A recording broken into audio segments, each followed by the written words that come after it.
Bom dia, galera. Estamos hoje no primeiro Pod Flim aqui dentro da Flim. Vamos começar com um convidado muito especial. Fala, galera. Vou apresentá-lo, mas já vou começar com uma provocação aqui.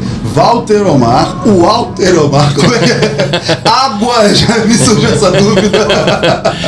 Então, não, boa tarde também a todos, a todas. Porque nasci na Argentina, e na Argentina meu nome se diz Walter. Walter, e aqui é Walter. Mas qualquer um pode ser. É verdade. Você está há quanto tempo no Brasil?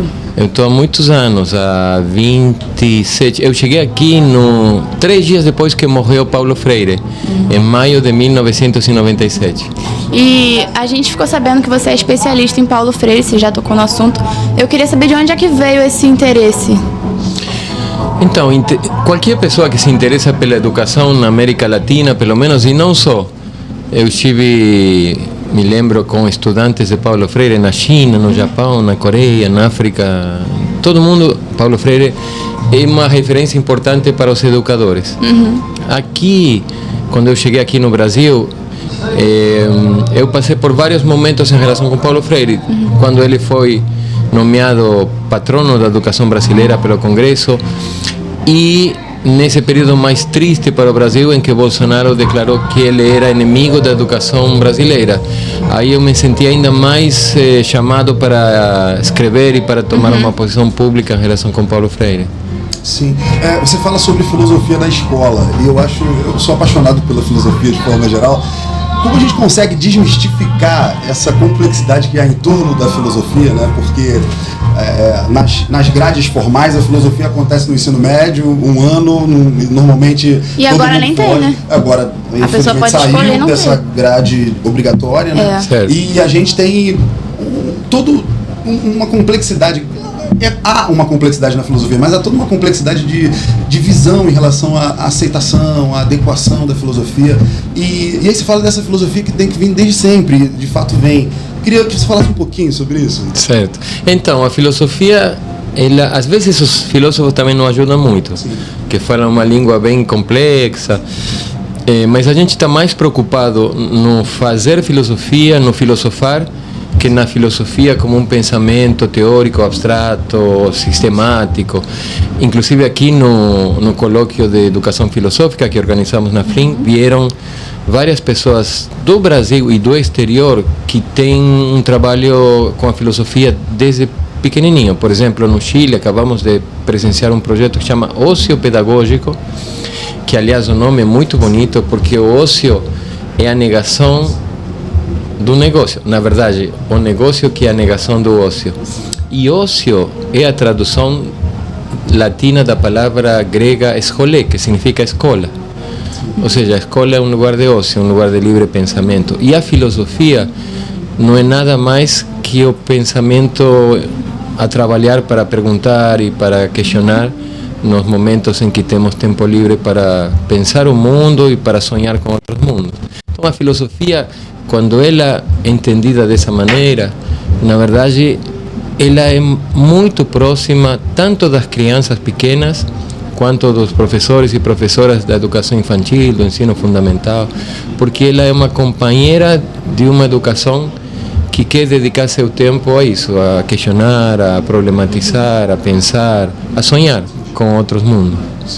Há um questionamento que a gente pode dizer assim que a filosofia não serve para nada, mas de certa forma ela acaba conduzindo todo o pensamento, né? Porque é o pensar a respeito do pensar, o pensar a respeito do que se faz, produz muitas das mudanças que a gente vê. E a gente vivendo num país latino-americano e que tem uma série de questões, né, sociais que a gente enfrenta aqui, e essas questões sociais elas muitas vezes impedem a pessoa de ter esse ócio. Porque, até mesmo a criança dentro da escola, às vezes ela chega ali, a única refeição que ela faz é na escola, ela tem ali várias outras coisas que acabam impedindo de se colocar nesse lugar de tranquilidade, de apaziguamento interno, para que ela possa se colocar nesse lugar de pensar, de desenvolver a filosofia em si.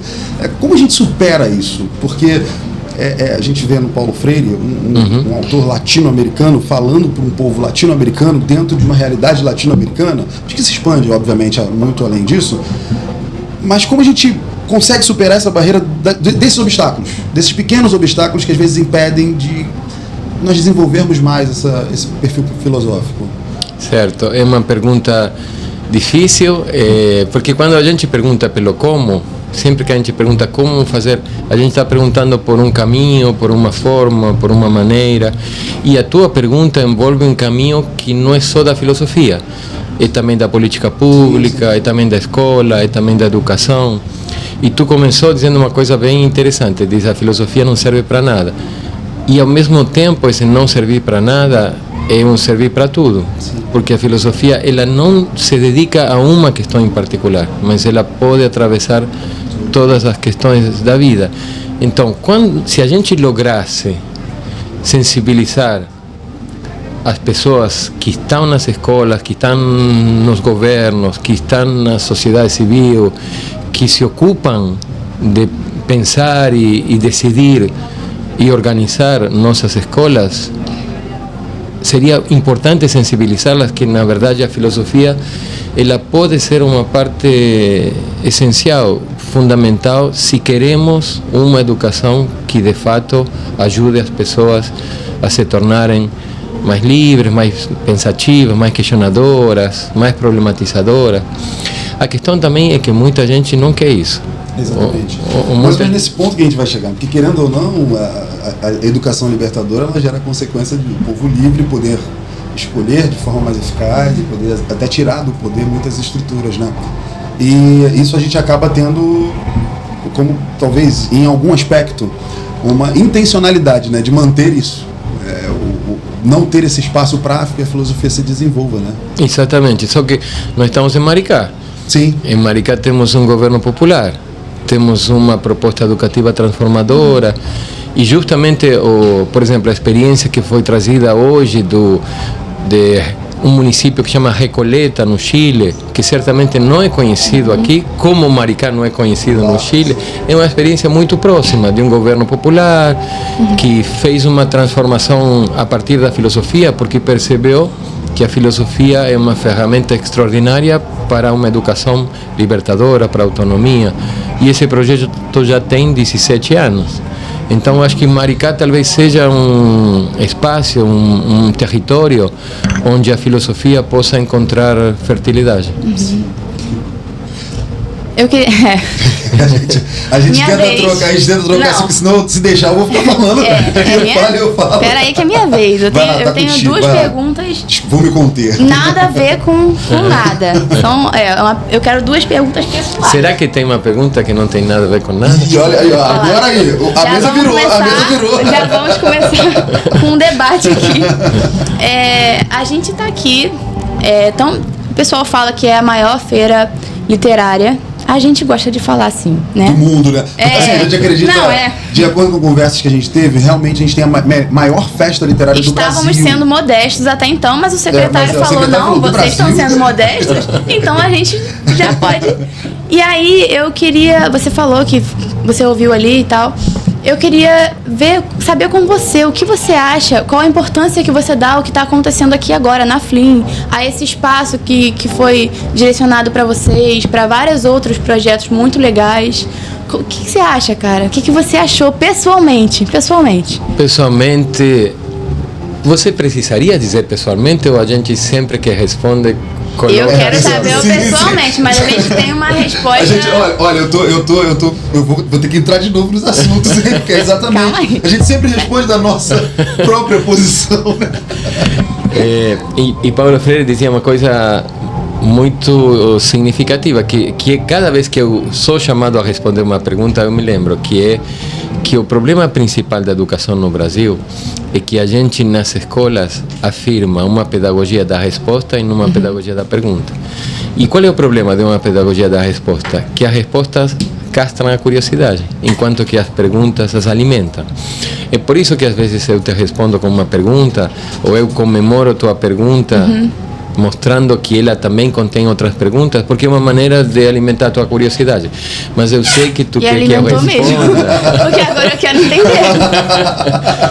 Eu vou responder, tentando responder sem castrar a tua curiosidade, alimentando. E esse espaço aqui é muito importante, é surpreendente, porque a gente realmente não esperava uma festa literária tão extraordinária. E é muito bom que seja uma festa e não uma feira, porque uma festa é um espaço de celebração, de encontro, de amizade.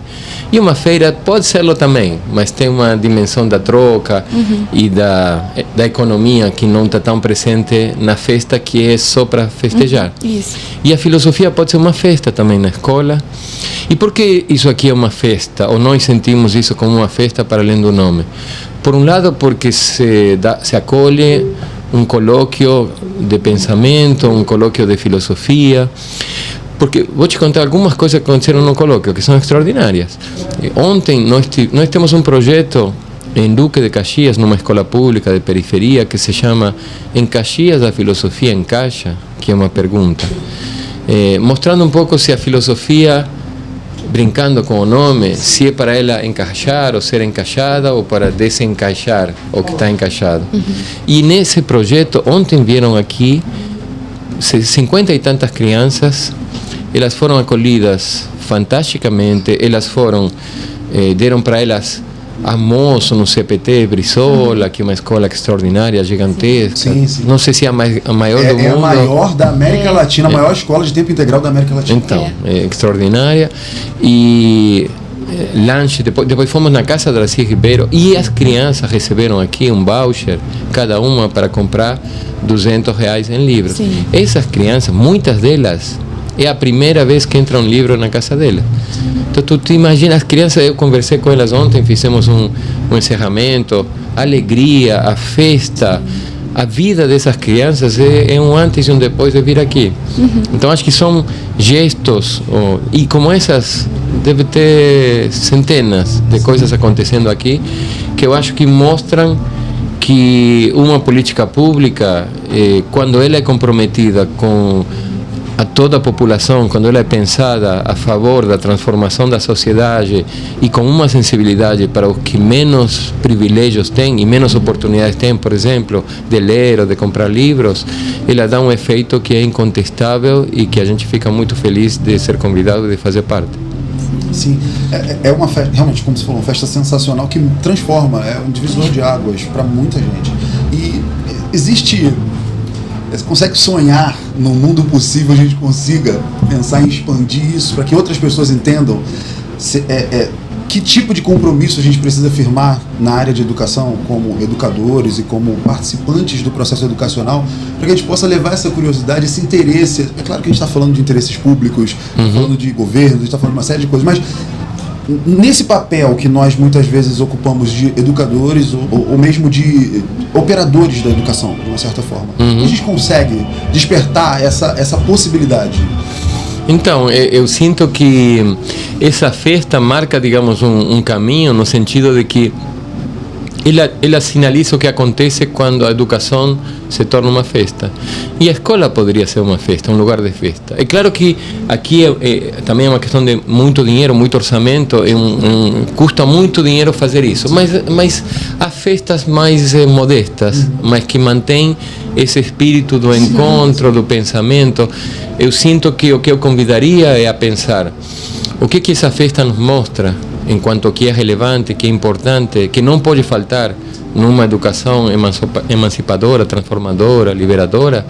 Quais são os elementos que certamente não têm a ver com dinheiro, mas que precisam certamente estar presentes, e como poderíamos fazer da escola um lugar de festa? A escola não precisa ser um lugar sério, um lugar triste, um lugar onde as pessoas sofram. A escola precisa ser um lugar de alegria, precisa ser um lugar onde nós celebremos a alegria de encontrar-nos para pensar, para perguntar e para sonhar juntos com outros mundos possíveis. Maravilha. Eu tenho uma pergunta, se tem outra pergunta. Ela disse que tinha duas. Ela tinha duas. Eu tinha duas, mas ele ia emendar. Eu falho. Mas eu quero saber, a sua pergunta é uma pergunta séria? Não. A minha também não. Então faz a sua primeiro que eu vou fazer a minha. Eu acho que a gente tem a mesma pergunta. Mas peraí, será que tem perguntas que não são de novo? Eu acho que... Tu sabe o que dizia Walter Benjamin? Uma frase, ele falava da infinita seriedade com a que brinca uma criança. Ou seja, A seriedade não se opõe à brincadeira. Não estou no lado opostos. A gente pode e deve brincar muito seriamente. Vamos lá. Você está no Brasil há... 27 anos. 27 anos. Em 27 anos, você já conseguiu torcer para nossa seleção ou você ainda tá ligado nessa... Tá ligado nessa... Olha o gesto dele, como essa dizendo... galera ali. Eu vou te dizer... Naquela galera. Eu não posso negar que eu percebi. Você percebeu? Eu percebi. Mas tu percebeu que essa galera aí... Essa galera, não sei se pegou aí no vídeo, mas teve assim, essa galera. Essa galera aí é campeã do mundo. A gente também. Vamos brincar. A minha pergunta é direta. Pelé ou Maradona? Olha, tu viu aqui? Peraí, vou mostrar as costas. Ah, meu Deus, não, errou. É isso aqui, é muito sério. O cara veio muito preparado pra pergunta. Veio preparado pra nossa pergunta. Juro que não, mas... Ou sim, porque eu sempre estou preparado para o mais bonito do mundo. Olha essa imagem. É Maradona, brincando com a Dalma. Sim. Seriamente, olha a seriedade da Dalma e a seriedade do Maradona. O que está fazendo a Dalma? Dalma está colocando margaritas nas meias do Maradona. Tem uma fotografia 2 horas depois dessa. Maradona no treinamento do Napoli, procurando o campeonato, a coisa mais séria do mundo, e Maradona tinha as margaritas da Dalma. Isso é sensacional, sensacional. Então mas fugiu a pergunta. Fugiu a minha pergunta. Mas ele decidiu ali, né? Não tem muito. Mas já torceu pro Brasil? Eu torcerei. Sou fluminense no Brasil porque eu sou Vélez de carteirinha na Argentina e Vélez é tricolor amigo do Fluminense. Então, tá errado 2 vezes. 2 vezes errado. Torço muito para o Fluminense, tricolor de coração. Sim. E o futebol é a infância. O futebol é também uma coisa que pode ser muito séria e muito divertida. Sim. E a gente precisa lembrar que nas coisas sérias da vida a gente precisa cuidar da infância, manter a infância como uma curiosidade, como uma inquietação. Vocês imaginam se todos os professores e as professoras cuidassem de sua infância? Isso dizia Paulo Freire. Sabem que Paulo Freire, um dos prêmios que recebeu com 68 anos, foi o prêmio na Itália, Bambino Permanente. Legal. Menino permanente. Paulo Freire pensava que a educação era uma coisa muito séria e por isso pensava que cada educador ou educadora precisava cuidar de sua infância. Muito legal. Maravilhoso.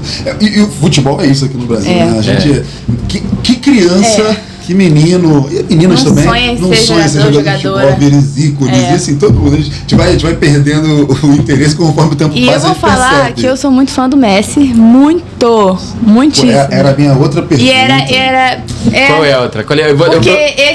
Essa fica difícil. Messi ou Vinícius Júnior? Não vou nem Neymar. Não, mas aí não tenho dúvida. Vinícius Júnior, sem dúvida. É isso.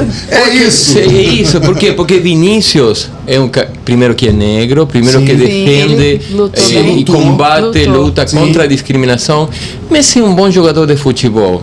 Mas Messi, comparado a jogadores de futebol que lutam pela sociedade, pela comunidade, como Vinícius, como Maradona, não tem nada. E quero deixar vocês felizes no final. Eu tenho 3 filhas brasileiras. Maravilha. Então, eu torço pela Argentina, mas em casa, quando jogo o Brasil, eu tenho que ouvir até gritos de gols do Brasil contra a Argentina na minha casa. E deve ser muito divertido. É verdade, imagino. Professor, foi um grande prazer essa conversa. Obrigado e obrigado a Maricá pela festa, pela acolhida. E tomara que Maricá tenha uma escola cada vez mais filosófica. Sim, nossa expectativa é que isso dure, transforme e que nessa transformação possa... E eu acho que a gente está indo pelo caminho certo. Sim, tem um caminho certo? E aí, vamos encerrar assim. Professor, a pergunta é: o que é a vida? A minha é: o que é a vida sem perguntas? O que é a vida sem perguntas? Muito obrigado. Obrigado, Obrigada. Maravilhoso.